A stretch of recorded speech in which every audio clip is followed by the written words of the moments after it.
Data, origem e mensagem de Zaratustra. O fundador do zoroastrismo, Zaratustra, ou Zoroastro como os gregos traduziram o nome, não pode ser atribuído a nenhuma data precisa, e a datação é uma questão altamente contestada. A opinião acadêmica que baseia seu argumento na análise linguística dos textos mais antigos, os Gathas, sugere uma data aproximadamente por volta de 1300 a.C. Outras sugestões, baseadas em fontes gregas, chegam a datas tão distantes como 6.000 anos antes de Cristo. Além disso, o seu local de origem exato não pode ser identificado, embora se pense que viveu na parte do Irã antigo que hoje é conhecida como Azerbaijão, ou possivelmente no que tem sido chamado de Grande Irã, nomeadamente em torno de Balkh, que é uma cidade do atual Afeganistão, ou talvez no extremo leste nas montanhas Pamir, no atual Tajiquistão. Todas essas áreas estão conectadas por uma cultura iraniana comum, e já praticaram o zoroastrismo.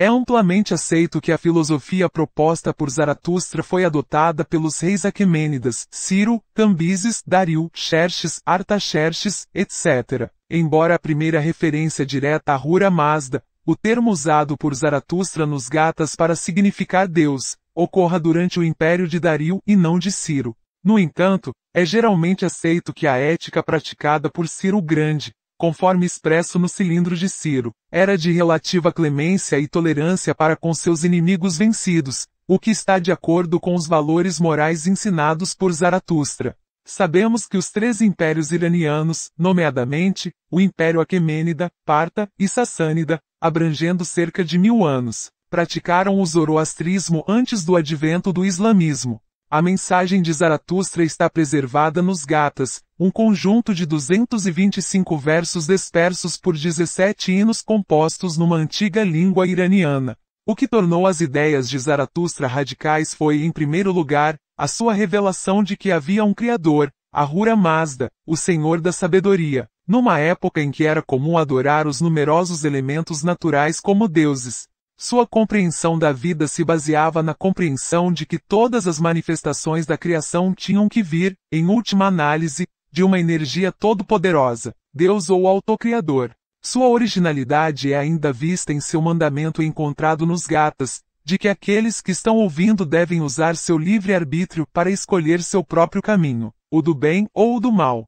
Nesse mandamento estão duas ideias fundamentais: livre-arbítrio e responsabilidade individual pelas próprias ações, e os conceitos de bem e mal. O bem e o mal são entendidos como realidades encontradas na mente interior, a consciência, que parecem operar como energias gêmeas, igualmente presentes e ambas exercendo uma influência sobre nós. A mensagem de Zaratustra é basicamente que devemos estar conscientes da luta em que essas duas forças nos envolvem e saber as consequências de seguir uma em vez de outra. Os Gathas nos dizem que seguir o caminho de Asha, que significa boa ordem, harmonia, verdade, pureza de pensamento, palavra e ação, levará até a felicidade tanto para nós como para os outros. A escolha alternativa do engano, mentiras e crueldade, nomeadamente, a impureza de pensamento, palavra e ação, levará até a infelicidade, a inimizade e a guerra. Assim, os zoroastrianos estão envolvidos numa luta internalizada de dualismo ético.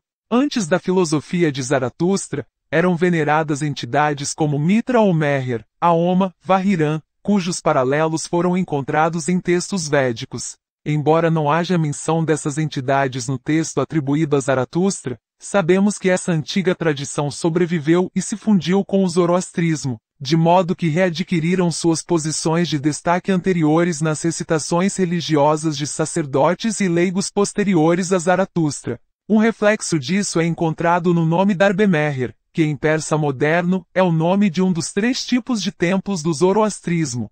Um reflexo disso é encontrado no nome Darbe-Meher, que em persa moderno, é o nome de um dos 3 tipos de templos do zoroastrismo. O zoroastrismo teve um impacto que raramente é percebido no mundo judaico-cristão, através da sua contribuição para os conceitos de céu e inferno decorrentes do seu dualismo ético. Associado a isso está o conceito do dia do juízo, em que no 3º dia, ou 4ª noite após a morte, a alma atravessa uma ponte, a Timvat Pereto, ou ponte do julgamento, na qual as suas boas ações são pesadas contra as suas más ações. O resultado desse equilíbrio determina se alguém passará para a morada da luz e da felicidade eternas, ou casa da canção eterna, ou será mergulhado da ponte em um limbo eterno de tristeza. Esses conceitos se desenvolveram gradualmente ao longo de 1000 anos após os ensinamentos de Zaratustra, e não surpreendentemente, sofreram interpretações e consequentes distorções. Ormazd ou Ahura Mazda Deus foi confundido com a mentalidade progressiva, Spenta-Meniu, e erroneamente contrabalançado com a mentalidade regressiva, Aka-Meniu, posteriormente Angra-Meniu ou Ahriman. Em outras palavras, Deus foi erroneamente colocado em oposição ao diabo. No entanto, sob o império dos Sassânidas que promoveram o poder do clero, esse dualismo muito mais rígido foi o que a ortodoxia propôs e que perdurou. Para compreender as implicações disso, precisamos apenas pensar que quase tanto tempo separou os últimos Sassânidas da mensagem original de Zaratustra, quanto hoje a mensagem cristã está separada do seu proponente original, que é Jesus. Em ambas as tradições, zoroastriana e cristã, a interpretação das ideias e da filosofia originais sofreu mudanças dramáticas. Assim, pouco antes da conquista da Pérsia pelos árabes muçulmanos no século VII d.C., muito conhecimento foi distorcido, reinventado ou perdido. Por isso, quando os fugitivos que ficaram conhecidos como Parsis deixaram o Irã no momento de turbulência, o conhecimento que eles tinham na época e que procuravam preservar não era necessariamente correto ou autêntico. Entretanto, para concluir, os iranianos que ficaram no Irã e que não se converteram ao islamismo, principalmente pessoas humildes e sacerdotes, lutaram contra a intensa perseguição para manter as suas tradições e o espírito da sua fé religiosa, que não necessitava de textos, mas tinha permeado seus estilos e perspectivas de vida.